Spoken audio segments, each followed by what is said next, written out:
Como vocês viram, né, o Jota hoje não está aqui com a gente, nosso pastor, e ele deixou para mim essa responsabilidade de trazer a mensagem aqui nessa manhã, seguindo a nossa série, né, que a gente está falando sobre o Cristo disruptível.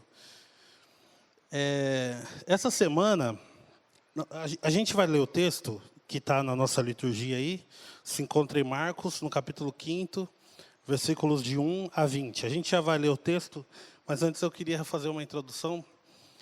Essa semana,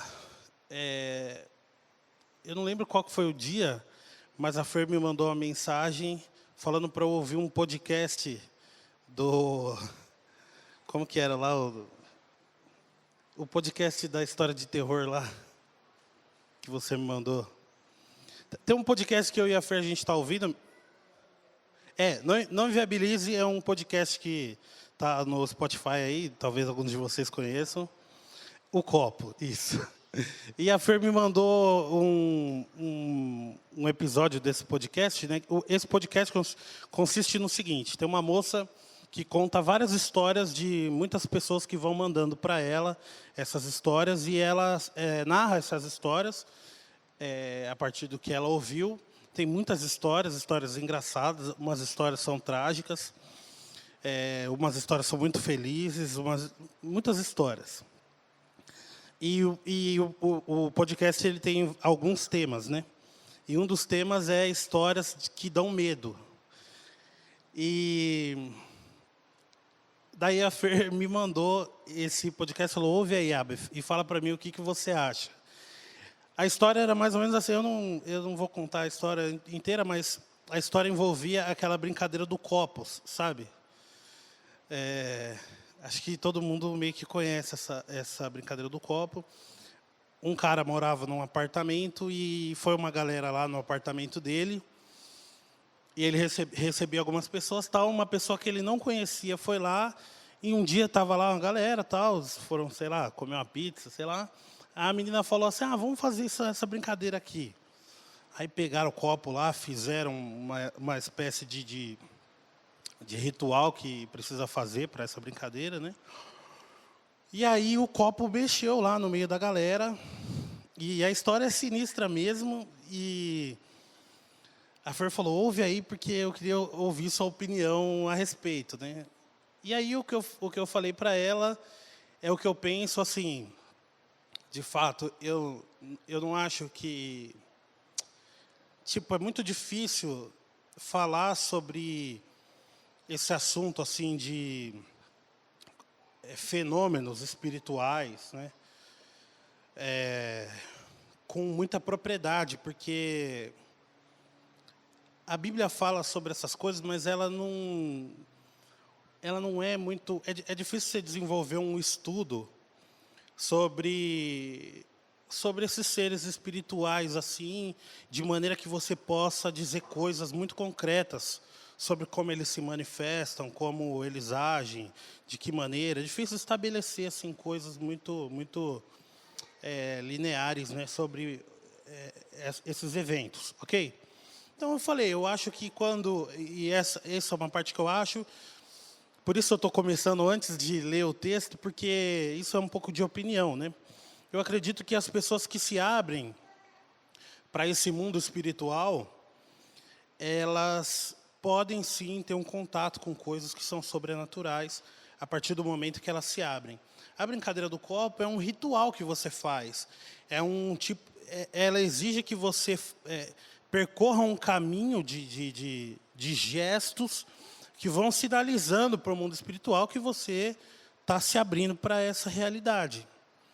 Então, essa brincadeira, eu acredito que envolva um ritual que, de fato, invoca seres espirituais.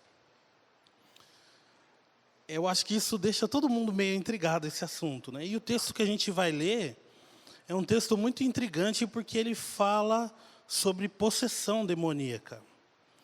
E, sobretudo, no meio presbiteriano, né, e das igrejas históricas, protestantes como as que a gente faz parte, isso é um pouco um tabu, assim, né? Então, eu estudava teologia lá em São Paulo, na faculdade da nossa igreja, e tinha alguns professores, cara, com muita base, né? São professores, né? São teólogos que são professores, que falavam que, tipo, não entendiam possessão demoníaca como uma realidade, assim, como uma coisa que existe, que acontece. Alguns desses professores acreditavam que era um tipo de êxtase, um tipo de situação da psique humana se manifestando em forma de coisas ali que algumas pessoas julgam ser uma possessão demoníaca. Enquanto outros professores defendiam que sim, o diabo e os espíritos maus, imundos, existem e estão fazendo vítimas pelo mundo. Aqui na nossa igreja, a gente já falou algumas vezes sobre como a gente entende que o inimigo não necessariamente precisa possuir uma pessoa, possuir, assim, desse ponto de vista, de que um espírito toma posse de um corpo, né? A gente já falou, o Jota já falou sobre isso, sobre como estruturas demoníacas fazem com que pessoas manifestem o viés demoníaco e manifestem o desejo do demônio e dos espíritos imundos de que o ser humano esteja corrompido. Então, para ser claro, pessoas que vivem numa estrutura racista, por exemplo, elas vão manifestar um viés demoníaco, que é o preconceito, a discriminação. E a partir desse tipo de conduta, o diabo está se manifestando nos lugares, né? Ok? Mas eu também creio, e não posso falar que eu tenho muitas experiências, mas eu também creio que uma possessão demoníaca é possível, como essa que a gente vai ler aqui no texto bíblico. Mas, assim, de fato, é um tema bastante... E é um texto que deixa a gente bastante intrigado. Mas vamos lá. Nós estamos falando sobre esse tema, o Cristo disruptível. Na semana passada, o Jota falou sobre esse tema. E na semana antepassada, é isso? Na semana anterior, o pastor amigo dele que veio de Assis também falou sobre esse tema. O termo disruptível, ele vem da palavra disrupção, que significa uma mudança brusca, uma transformação significativa dentro de um contexto que está estabelecido. É um termo usado no mundo dos negócios, de tecnologia, de inovação. São coisas que desestabilizam estruturas que já estão cristalizadas. O Jota deu exemplo da empresa Kodak, que era uma empresa de fotografia, que foi líder de mercado, com fotografias... aquelas antigas, né, com revelação, não sei se pode ser analógica, né, chamada analógica, mas quando veio a fotografia digital, eles perderam esse mercado. A Blockbuster, que é um Netflix físico, né, um streaming físico, que existia para as pessoas que são mais novas e estão nos ouvindo. Então, são movimentos de disrupção que o mercado e o mundo vivem. E a gente está olhando para o texto de Marcos, e enxergando esse mesmo movimento de disrupção na figura de Jesus em algumas passagens pelas quais ele passa aí nessa trajetória do Evangelho de Marcos. Vamos ao texto, então, Marcos 5, de 1 a 20. Jesus e os discípulos chegaram à região de Gerasa, no lado leste do Lago da Galileia. Assim que Jesus saiu do barco, foi encontrar-se com ele um homem que estava dominado por um espírito mau. O homem vinha do cemitério, onde estava morando. Ninguém conseguia prendê-lo, nem mesmo usando correntes. Muitas vezes, já tinham amarrado as suas mãos e os seus pés com correntes de ferro, mas ele quebrava tudo, e ninguém conseguia dominá-lo. Passava os dias e as noites nos montes e entre os túmulos, gritando e se ferindo de propósito com pedras. Ele viu Jesus de longe, correu, caiu de joelhos diante dele e gritou: Jesus, Filho do Deus Altíssimo, o que o Senhor quer de mim? Em nome de Deus eu peço, não me castigue. Ele disse isso porque Jesus havia mandado: espírito mau, saia desse homem. Jesus perguntou: como é que você se chama? Ele respondeu: meu nome é Multidão, porque somos muitos. E pedia com insistência a Jesus que não expulsasse os espíritos maus para fora daquela região. Acontece que num morro, perto dali, havia muitos porcos comendo. Os espíritos pediram a Jesus com insistência: nos mande ficar naqueles porcos, nos deixe entrar neles. Ele deixou e os espíritos saíram do homem e entraram nos porcos. Estes, que eram quase 2.000, se atiraram morro abaixo para dentro do lago e se afogaram. Os homens que estavam tomando conta dos porcos fugiram e espalharam a notícia na cidade e nos campos. Muita gente foi ver o que havia acontecido. Quando chegaram perto de Jesus, viram um homem que antes estava dominado por demônios e ficaram espantados, porque ele estava sentado, vestido e no seu perfeito juízo. Os que tinham visto tudo aquilo lhes contaram o que havia acontecido com o homem e com os porcos. Então começaram a pedir com insistência a Jesus que saísse da terra deles. Quando ele estava entrando no barco, o homem curado pediu com insistência: me deixe ir com o Senhor. Mas Jesus não deixou e disse: volte para casa e conte aos seus parentes o que o Senhor lhe fez e como ele foi bom para você. Então ele foi embora e contava na região das 10 cidades o que Jesus tinha feito por ele. Todos ficavam admirados. Palavra de Deus. Senhor, nós te agradecemos pela tua palavra santa. Pedimos que o Senhor ilumine o nosso coração, que a gente consiga entender a tua mensagem, que ela faça diferença na nossa vida, no nosso coração, e que através de nós o seu reino se estabeleça nesse mundo. É o que nós te pedimos, em nome de Jesus. Amém?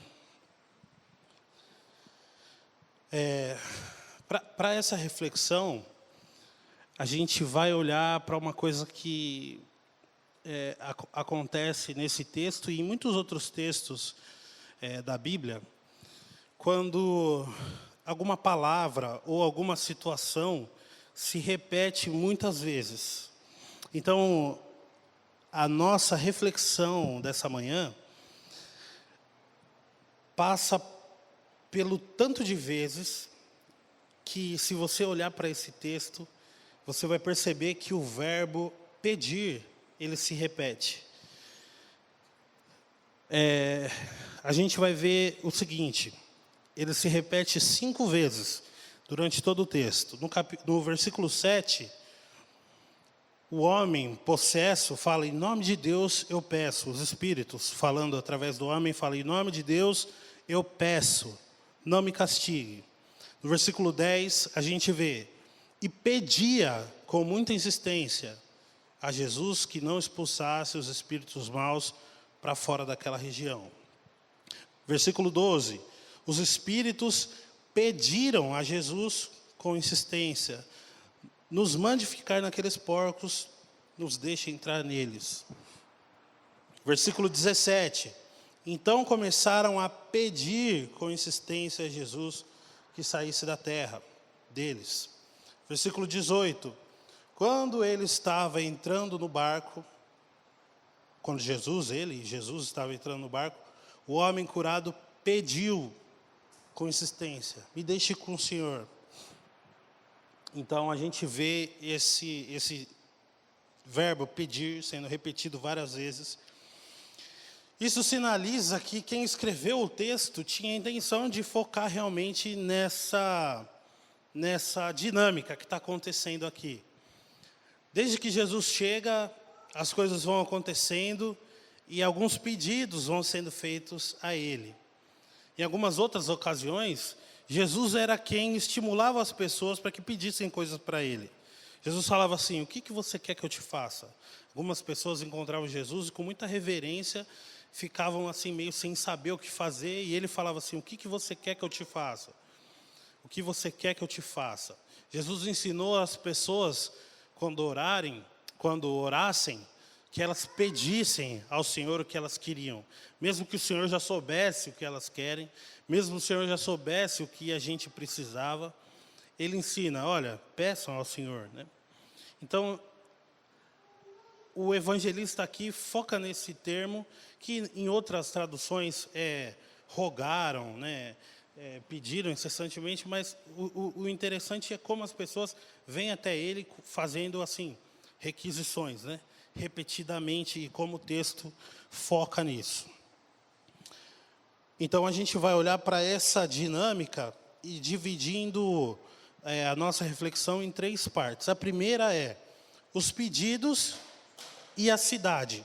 A gente vai olhar para a relação dos pedidos que as pessoas fazem e como eles se relacionam com a cidade, com o lugar, o território onde Jesus estava. O segundo ponto, as respostas de Jesus a esses pedidos. As respostas de Jesus aos pedidos. E o terceiro, o Cristo disruptível e as verdadeiras respostas. Então, o primeiro ponto da nossa reflexão é esse. As pessoas vêm para Jesus pedindo, e todos esses pedidos têm relação com a presença de Jesus nessa cidade. Então, a primeira pessoa, na primeira situação, o endemoniado, os espíritos falando através deles, pedem que ele não castigue. O segundo, na verdade, começa essa dinâmica com a cidade. Pedia com muita insistência que Jesus não expulsasse os espíritos para fora da região. Então, o pedido dos espíritos é que Jesus não os tirasse daquela região. O pedido das pessoas da cidade, que acontece lá no versículo 17, é um pedido para que Jesus saísse da região.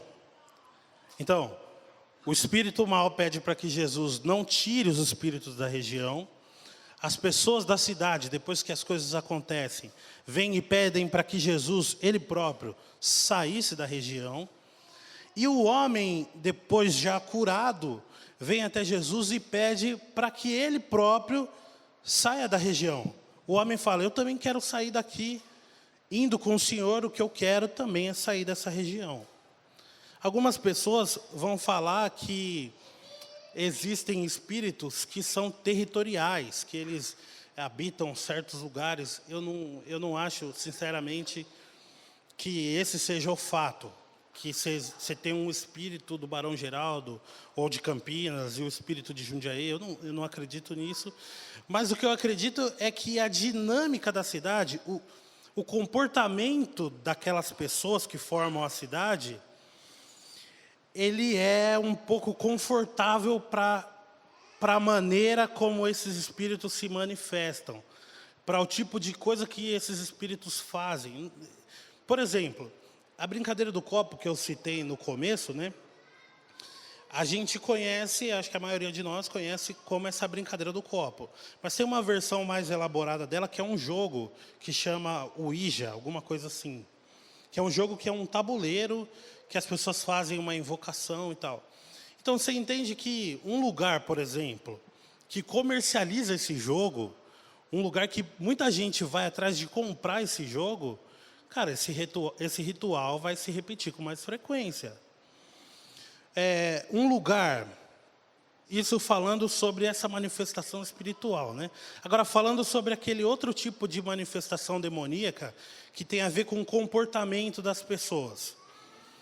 Um lugar, por exemplo, como aqui no Brasil, onde você tem, por exemplo, o estado da Bahia é o estado onde a polícia é mais violenta e onde a polícia mata mais pessoas.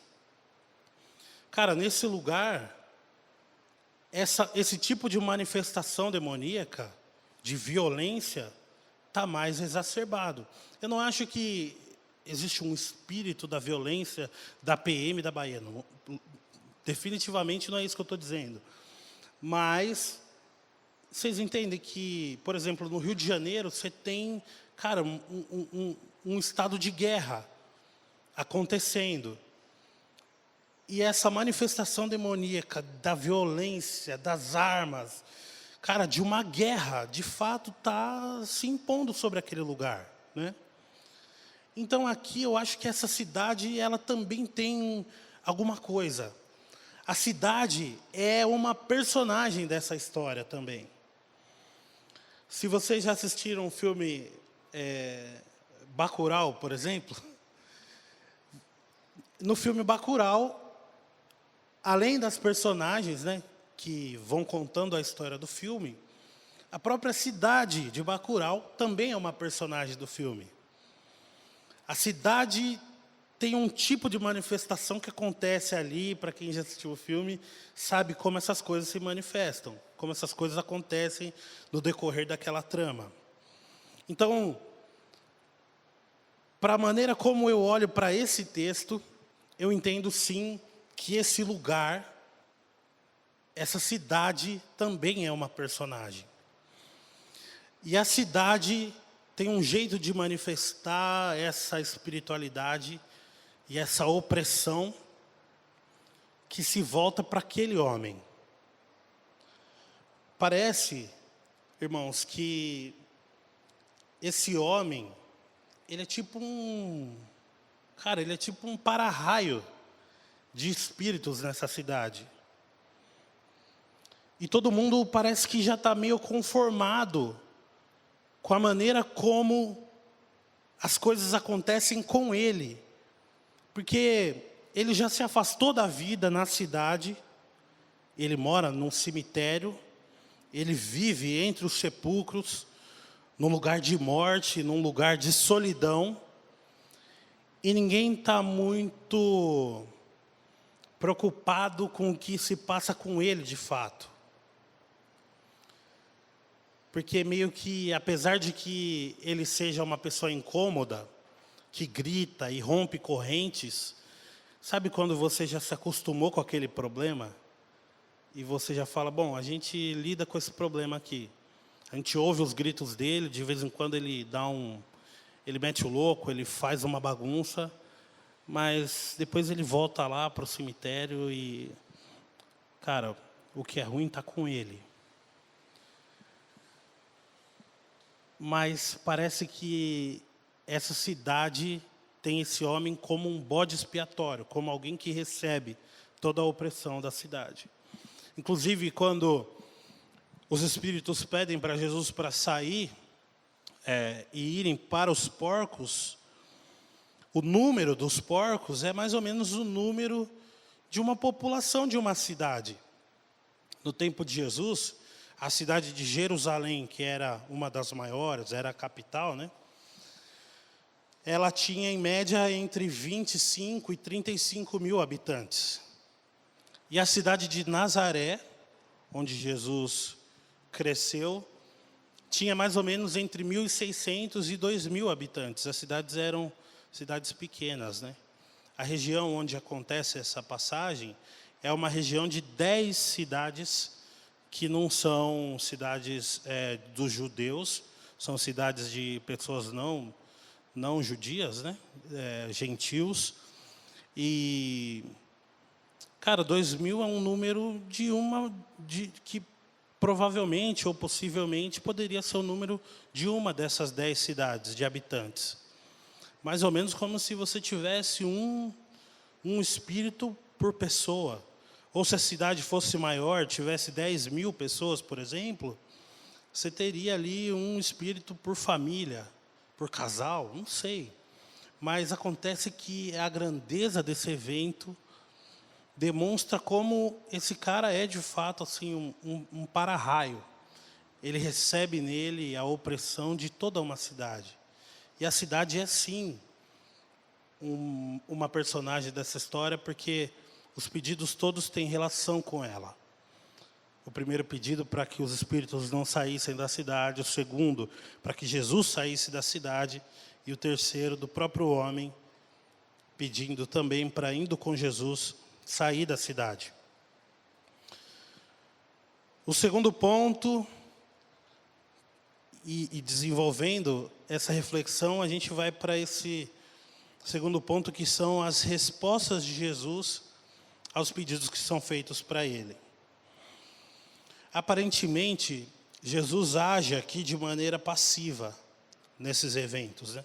Se a sua Bíblia, a Bíblia do meu celular, é assim, ela tem as palavras de Jesus, a palavra da narração está em preto, e as palavras de Jesus, elas estão em vermelho na Bíblia, né?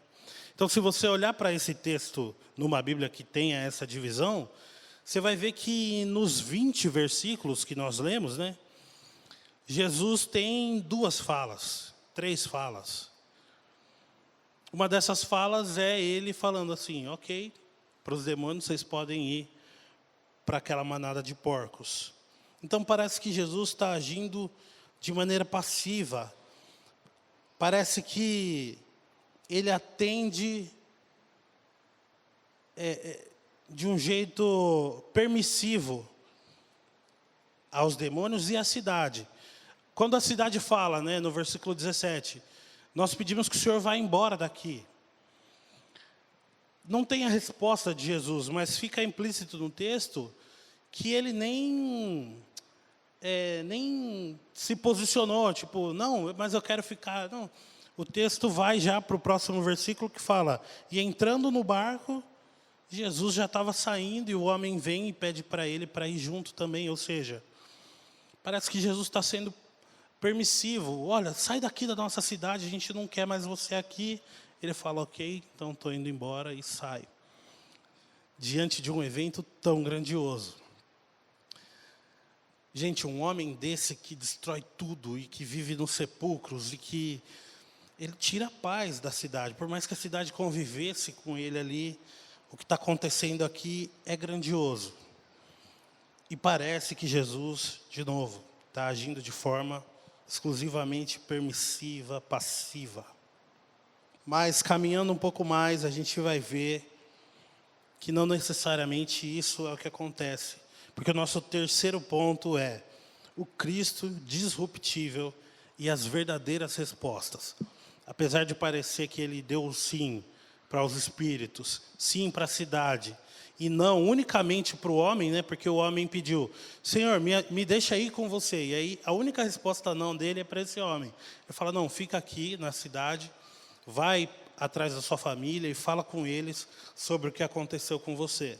Parece que a única resposta negativa de Jesus é para esse homem, e a permissão, a passividade dele se manifesta tanto para os espíritos, quanto para a cidade, que parecem ser os vilões dessa história. Mas o que a gente vai ver nesse terceiro ponto é como Jesus, de fato, responde a todas essas coisas. Na verdade, Jesus atendeu ao pedido dos espíritos de irem para os porcos, sem, no entanto, atender ao primeiro pedido desses espíritos. Os espíritos fazem 3 pedidos para Jesus. 3 vezes eles fazem um pedido. O primeiro deles é, não nos castigue. Depois eles falam, deixa que a gente vá para aquela manada de porcos.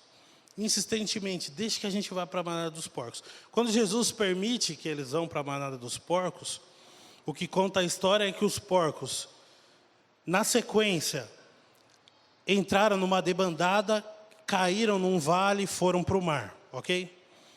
Cara, os espíritos não sabiam que isso ia acontecer. O diabo não tem condição de prever o futuro. Parece que Jesus respondeu positivamente a eles, mas na verdade a resposta de Jesus foi um não. Porque a primeira pergunta deles, o primeiro pedido deles é, não nos castigue. Possivelmente a intenção desses espíritos era que indo para os porcos, eles tivessem um tempo para se reorganizar e para encontrar uma outra vítima, talvez num outro lugar, para encontrar outras pessoas vulneráveis, a quem eles pudessem possuir. E o que Jesus faz não é necessariamente atender às vontades deles, mas é sim mandar eles para os porcos, e na sequência os porcos vão para o abismo, caminham para a morte. E de fato a gente não sabe o que acontece com esses espíritos depois que esses porcos caem no mar. Mas não necessariamente Deus atendeu o pedido deles de não castigá-los, porque aquele abismo sim manifesta um castigo, né? Esse tipo de linguagem bíblica, de abismo, de mar, a gente já ouviu aqui em algumas mensagens como o mar significa o caos, como o mar significa essa perdição, né? E o abismo significa esse lugar de morte. Então, a resposta que parece ter sido afirmativa para os espíritos imundos, na verdade, não é bem assim, quando a gente olha para o texto. Depois, parece que Jesus atende passivamente ao pedido da cidade, que vem e fala para ele: cara, vai embora daqui. A gente está com medo de tudo que aconteceu aqui. Se a gente tinha medo dessa força, se a gente tinha medo desse homem, dessa força que se manifestava através dele, terrivelmente, quebrando correntes, destruindo coisas, destruindo a própria vida daquele homem, destruindo a humanidade que existia nele, porque o que a Bíblia diz é que ele se cortava e se machucava com as pedras. Se a gente tinha medo disso, cara, a gente está ainda mais apavorado com uma pessoa que vem até aqui e demonstra ter domínio sobre esse poder que até então era o maior que a gente conhecia. Se a gente já achava estranho as coisas que aconteciam aqui com esse homem, o que você fez é mais estranho ainda, e a gente não está afim de conviver com alguém que é mais estranho do que aquele cara estranho. Então, se você puder, vaza, porque a gente não te quer aqui. Jesus entra no barco e se prepara para ir embora. Parece que a resposta dele é passiva para esse povo que pede para ele vazar. Mas a resposta negativa dele para o homem que pede para ir junto manifesta como a resposta dele para a cidade também não é passiva. Também não é a resposta que parece ser, a princípio. Porque, irmãos, a presença daquele homem são, em suas plenas faculdades mentais ali, vestido, em processo de recuperação, curado daqueles espíritos maus. A presença daquele cara no meio daquele povo era a manifestação desse poder incrível, esse poder para salvar, esse poder que transformou aquele estado de morte, aquele estado de poder do inferno se manifestando, né? De poder dos espíritos imundos naquele cemitério e naquela região. Cara, a presença desse cara curado naquela cidade é a presença do próprio Cristo ali. É a presença do poder para salvar, manifestado assim, de uma maneira muito clara. E eu acho que é difícil a gente ter um tipo de experiência como essa hoje, que não deixa margem e não deixa dúvida do que aconteceu. Sabe, todo mundo na cidade conhecia a história do homem que quebra as correntes. Todo mundo na cidade conhecia esse cara estranho que fica ali no cemitério. Tanto que quando os homens saem e contam para a cidade, cara, muitas pessoas se levantam e vão ver o que está acontecendo. Tem um menino na internet que ele tem um vídeo que ele fala assim, sobre frases que a gente fala e que parecem não ter sentido. E eu acho que uma frase dessa se aplica ao que acontece com esse homem, porque sabe quando você fala assim, cara, sabe o cara do cemitério? Sabe o cara que quebra as correntes? E a gente tem uma mania de falar uma frase que é assim, não conheço, mas sei quem é. Sabe quando a gente fala assim, não conheço, mas sei quem é. Sabe aquela pessoa, sabe o primo de fulano? Não conheço, mas sei quem é.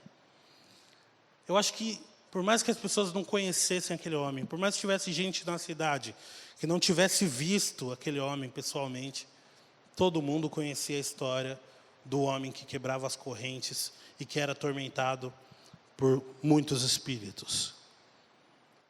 E naquele momento, a presença daquele homem na cidade é uma resposta negativa de Jesus às pessoas que pediram para que ele saísse. Porque ele sai, mas ele deixa um sinal claro do poder, do amor, do poder que transforma e que muda a vida daquelas pessoas. Esse é o Cristo disruptível. Jesus que rompe a trajetória e a história de opressão que aquele homem vivia, mas que com esse rompimento, ele rompe também a história de opressão que uma cidade toda vivia, que toda a população daquela região vivia. Aquilo era um eco poderosíssimo. A presença daquele homem, a vida dele, renovada, restaurada, era um eco poderosíssimo da presença do Senhor. Era a manifestação palpável do amor que derrubava as estruturas estabelecidas e que talvez eram base daquela cidade. As práticas que eles tinham, provavelmente, que faziam com que manifestações espirituais acontecessem ali, e aquele homem que era um para-raio de demônios, tudo aquilo vai se quebrando, tudo aquilo passa por uma disrupção através do que Jesus faz. Na cidade caótica, onde um homem terrivelmente atormentado não podia ser dominado, Jesus rompe as estruturas com libertação e deixa todos admirados. É assim que termina o texto. Todos ficaram admirados. Para concluir, as nossas cidades hoje, os lugares onde a gente vive, os nossos territórios, o lugar onde a gente trabalha, porque a cidade é feita de pessoas, né? E os lugares e a cidade, os bairros, os lugares onde a gente frequenta, são o que são por causa das pessoas. Então, as nossas cidades, os territórios, as pessoas que compõem, hoje em dia, também elegem vidas que são como para-raios das atrocidades que cometem coletiva e individualmente. Esses para-raios são pessoas mais vulneráveis por causa de condições específicas, individuais ou coletivas. Miséria, fome, deficiências físicas, intelectuais, problemas de ordem espiritual.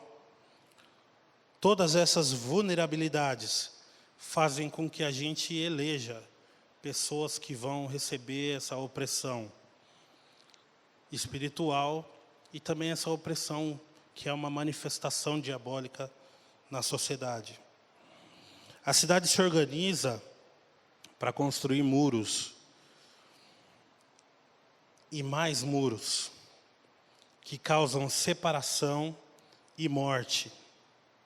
Muros e mais muros que delimitam propriedades que significam saúde e progresso, prosperidade para algumas pessoas, mas que também significam miséria e saudade para outras pessoas. Enquanto eu estava desenvolvendo essa mensagem, né, eu lembrei de uma música, de uma banda que chama O Terno, que chama Passado e Futuro. Depois, se vocês puderem, quiserem, né, vocês podem ouvir. A banda chama O Terno, Passado e Futuro, é o nome da música. É uma música que não é evangélica, né? Mas quando eu ouvi a primeira vez, assim, as primeiras vezes que eu ouvi, eu gostei muito da música e o final dela me fez pensar em Jesus. Eu vou ler a letra da música aqui. E quando eu estava fazendo essa ministração, ela veio na minha cabeça, porque eu acho que nessa música a cidade é uma personagem também, assim como nessa mensagem. E ela também mostra um jeito de disrupção, uma certa disrupção na ordem da cidade. A música fala assim: nunca mais o meu passado, para sempre o meu futuro. Eu pensei muito nesse homem que tinha um passado terrível com os espíritos, mas que agora tem um futuro novo, um futuro de vida com o Senhor Jesus Cristo. Nada certo, nada errado, tudo claro, tudo escuro. O que é que tem do outro lado do muro está cortando essa cidade no meio? Pro outro lado, é tudo só novidade. Pro nosso lado, o bairro chama saudade. Em muitas cidades, o cemitério chama saudade, né? Por isso eu também pensei nesse homem que vive no cemitério. Muitas cidades têm um cemitério da saudade, compondo ali a paisagem delas. O presidente quer viver dividido. Do outro lado, o bairro chama futuro. Para cá do muro está ficando espremido. Existem ideias novas para lá desse muro. Nunca mais o meu passado, para sempre o meu futuro. Nada certo, nada errado, tudo claro, tudo escuro. A gente olha tudo e nunca faz nada. O tempo passa e as coisas vão piorando. Gente que sofre, vive sempre calada, passa seus dias todos se perguntando: para onde vamos depois que a gente morre ou quando estamos todos dormindo? Acho que essa parte tem a ver com a religiosidade, né? Às vezes, na nossa religiosidade, a gente está muito preocupado com para onde a gente vai depois que a gente morre. A gente está muito preocupado com a salvação e pouco preocupado com o reino estabelecido nessa terra, né? Por isso também isso me fez pensar: para onde vamos depois que a gente morre ou quando estamos todos dormindo? A gente teme e busca o desconhecido.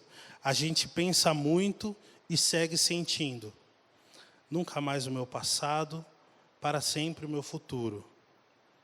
Nada certo, nada errado, tudo claro, tudo escuro. Agora vem a parte mais bonita da música, que eu acho, que é quando acontece a disrupção. Amanheceu um dia nessa cidade, um menino bem no alto do muro. Em alvoroço, o povo fez muito alarde. Todos gritavam que não era seguro. Mas tem vezes que o que a gente chama vontade fica maior e pode chamar coragem. Olhou do alto, contemplou a beleza, saudou seu pai e mergulhou na surpresa. Eu acho que essa parte me pegou porque parece o ato de Jesus, né? Esse menino inocente sobe no alto do muro, toda a cidade olha para ele, de lá do alto todo mundo fala: isso não é seguro o que esse menino está fazendo. De lá do alto o menino olha para o pai dele, saúda o pai dele e mergulha na surpresa. Derrubar o muro, bagunçar com tudo, nostalgia da novidade, saudades do futuro, derrubar o muro, bagunçar com tudo, nostalgia da novidade, saudades do futuro. O ato desse menino de pular de cima do muro é um ato de disrupção.